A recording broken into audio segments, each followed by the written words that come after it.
Hey guys, welcome to the third episode of The Impatient Marketeer. I am Praveen from Izuto. You might have seen me on the videos that I keep posting on LinkedIn. Today on the third episode, we have Neha Gupta from AKIVA Life, who takes care of marketing, branding, and PR. Hey Neha. Hi, Pravya. So Neha, tell us something about yourself. I've been into marketing for almost 10 years now. Uh-huh. Started my career with Genesis Luxury, which is one of the largest fashion Yeah. conglomerates in the country. I'm sure you must have heard of it. From there, I moved on to managing marketing for my own furniture business, which I did for a couple of years. Was off and on looking for jobs towards the end of it, and that's when I met Shalabh through a common contact of ours. To be honest, wasn't looking for jobs in the FMCG industry, but when I was introduced to the whole idea of Kiva, and especially the way these guys trying to do it, I just found it very exciting, and I think that's the opportunity. Uh, who doesn't want to be part of a journey so interesting? So yeah, that's a little bit Wow. about me. So, what's your idea of a brand? So, brand is one of those words which has been used very widely, which has started being used very widely of late, but understood very unevenly. When a word starts gaining a lot of usage in the industry, different people mean different things when they use that word. Conventionally, brand name and brand were used interchangeably. But I think modern marketing suggests that they are completely different things. Brand name is basically a slightly more outward thing. It's what your logo is, what your appearance is, what your colors look like. So, you mean it's what people see? It's a slightly more inward facing aspect of who you are. Just like humans, brands have personalities, and a brand also is supposed to have a certain personality which is supposed to resonate in your customer's mind. Of course. So whenever I say Pravya Praveen, your friends, your family, people who you would paint a certain picture in their mind of Pravya, and these are the certain facets and the personality aspects of Pravya. When somebody says Shah Rukh Khan, there's a completely different picture that people paint in their mind of Shah Rukh Khan. When I say Narendra Modi, there are some facets. So these are brands, and just like humans, I think your brand, whenever somebody takes a brand name, it's what your prospects are thinking about you in their heads. It's a combination of a factual and an emotional picture that they paint in their minds of who they think you are, and usually it's got a lot of emotional aspect to it. Like for example, if I say Manchester United, the fans would just have a very, very emotional picture in their head of brand Manchester United. And if that picture matches with what you are trying to paint as a company for that brand sitting in your office with your team and your factories, I think then that's, to me, the creation of a very successful brand. And a brand need not be, the success of a brand actually need not be based on your sales numbers or your funding or your profits. Uh, so going back to my earlier example, let's say if Manchester United doesn't win for the next 3 years, people will not stop buying their t-shirts. So that's the definition of a successful brand, a brand that can connect with the prospects on a very emotional level. So, what made you choose Kiva Life? Like, how did this come into the picture? How did you know this is the one? A lot of people in the startup industry at that point of time was exploring different opportunities, different roles. What stood out for me for Kiva was not just the idea that these people had, but also the way they were trying to do it. A lot of startups have a great product, but a great product at their hand, but they don't know what to do with it. Kiva, to me, came across as a very small team of people at that point of time, but people who were very clear of what they are trying to build here, how they are going to do it, and they had a very good understanding of who their customer is. That's a very rare combination to find, especially in early stage startups. So that was a green signal for me to want to join a team which is as clear as that. And I think it was a risk worth taking, because when I joined them a little over a year ago, the team was very small. I was the fifth or the sixth member on the team. In a year, we're about 20 to 25 people in the office, and I think in 3 months from now, we'd be close to about 40 people. You've almost been there from the inception. You've like actually helped build the brand. Meeting a lot of people in the startup industry at that point of time was exploring different opportunities, different roles. what stood out for me for Kiva was not just the idea that these people had, but also the way they were trying to do it. A lot of startups have a great product, but a great product at their hand, but they don't know what to do with it. Kiva, to me, came across as a very small team of people at that point of time, but people who were very clear of what they are trying to build here, how they are going to do it, and they had a very good understanding of who their customer is. That's a very rare combination to find, especially in early stage startups. So that was a green signal for me to want to join a team which is as clear as that. And I think it was a risk worth taking, because when I joined them a little over a year ago, the team was very small. We were just I was the fifth or the sixth member on the team. In a year, we're about 20 to 25 people in the office. And I think in 3 months from now, we'd be close to about 40 people. So I think, I think it's been You're incredible. almost there from the inception types. You've built the brand. Yeah? Yes, absolutely. Wonderful. And that's a fantastic journey. I think if you've been involved in the journey of a brand from the very beginning, it's a very different feeling. And in a lot of ways, I think we were just talking about it in the office a few days ago, that in a lot of ways we feel that the journey has just begun. So, the brand has a long way to go, and I hope to be associated for as long as I can. So I personally love the packaging, right? Shots are so millennial. So how was your journey from taking Ayurveda and turning it into something cool like this? The journey started with a single product. Our first product was amla juice. Amla juice in isolation as a product is a very mainstream thing.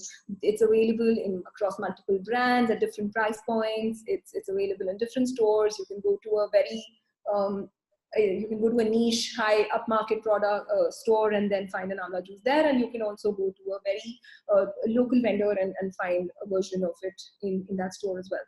So I think the challenge was how to differentiate in that market. And I think, but there was one common problem across all versions of amla juice available across the market, was that most of them didn't taste well, and definitely most of them did not look very interesting. Exactly. So, I agree. Exactly. So, people like you and me would probably buy it, but we wouldn't be very happy about our friends looking at us consume it, and definitely not end up finishing a bottle. It doesn't taste very well. So that's where I think the journey of Kiva started. How do we solve these problems for our customers? So I think answer number one was better taste. So the team, I think, went through multiple iterations on how to make it tastier without adding any artificial flavorings, without adding any refined sugar for sure. That was a complete red flag for us while we were doing the product development. So the final product is something that everyone loves. Answer number two was smarter, more attractive packaging. So our test tubes have made it super easy for the customers to have the healthy dose for the day on the go. So I think that to me is our biggest USP. It also helps us make sure that our product pops on the shelves, in a very cluttered market. So all in all, I think the taste of the product, the way it looks, the packaging, the test tube especially, the whole works as a package for us. So what is your approach towards marketing? From which school of thought do you come from? My approach in marketing is that, one should have a very long-term focus on building the brand and awareness around the brand that you're trying to build. The target should not be to get more sales from the very first month, but to build some sort of a cult around your brand. So instead of coming across as a sales-driven company, you should come across as a purpose-driven brand. And you should basically have your focus in the right places. You should have your focus in understanding the needs of your customer, understanding the market, understanding who you basically are. That's the focus, and being able to communicate it really well. So once you've been able to do that successfully, sales will automatically follow. And Pravya, I know the title of this talk is Impatient Marketers, but my approach is slightly different. I think we should be impatient in the short run, but very, very patient when you're trying to build a brand in the long run. Another thing that I always insist upon is the value of 360-degree marketing. A lot of early stage startups, I think, fall into the trap of focusing only on one form of marketing. Usually it is social media, and people just stick to it. Of course, for an early stage startup, it works because, there are limited budgets, limited resources, smaller teams. But as the brand tries to scale up, they start feeling saturated, and they feel extremely extremely tied up with the things that they've been doing, and there is this need to explore, and then sometimes it's too late to explore any further from there. So I think my approach is to keep your channels open, focus on multiple channels of communication and the brand building and advertising, and basically keep your playground very large. Think of what works from a variety. There are a variety of marketing channels available right now. There are multiple tools. There's out of home advertising, there is print advertising, there's offline, there is of course social media, and there is sampling. They can do events, you can do trade shows. There's so many things. So I'm not saying everything works for every brand. So you pick and choose the 4 or 5 key things that you think are going to work for your brand, and then you stick and you experiment, and then you stick with them.